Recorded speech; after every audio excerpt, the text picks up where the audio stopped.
السلام عليكم، اتأخرت عليك النهارده بقى هعزمك على حاجة حلوة عندنا النهارده. هتعزمني انت؟ اتفضل. هتعزمني على ايه النهارده؟ حمام فريك ولا رز؟ فريك؟ وانا هختار لك بقى الاطباق الجانبية اللي مع الحمام. انا هجيب لك سمبوسة لحمة وادوقك سمبوسة جبنة. اه انا هحاول اجيبها لك طاجن مكرونة باللحمة المفرومة بالبشاميل. يلا بينا ننزل بالشرب. اتفضل. شكرا. جرب بقى شوربة الكريمة بالفراخ. ايه رأيك في شوربة الفراخ؟ جربها بالليمون. شفت الدخان اللي فيها عامل ازاي؟ اخترت حمام محشي فريك صح؟ هنجيب سمبوسه لحمه، سمبوسه جبنه، وهنجيب طاجن المكرونه الفرن باللحمه المفرومه. هنجيب طماطم مخلله وهاكلك خيار مخلل. ده العيش بتاعنا المميز، سمبوسه اللحمه وسمبوسه جبنه. دي سمبوسه اللحمه طبعا لعشاق اللحمه، دي سمبوسه الجبنه لعشاق سمبوسه الجبنه، وده بقى طاجن المكرونه الفرن المميز في الدهان. ده طبعا اختيارك مكرونه الفرن البشاميل معموله باللحمه المفرومه. جاهز يا ريس للحمام؟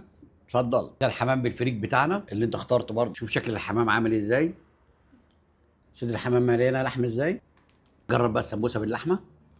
شوف الحشو بتاع السمبوسه. جرب سمبوسه الجبنه. بص محشيه ازاي. ايه رايك؟ اتفرج بقى على كمان المكرونه والبشاميل. هنجرب الطماطم المخلله مع الاكل ده.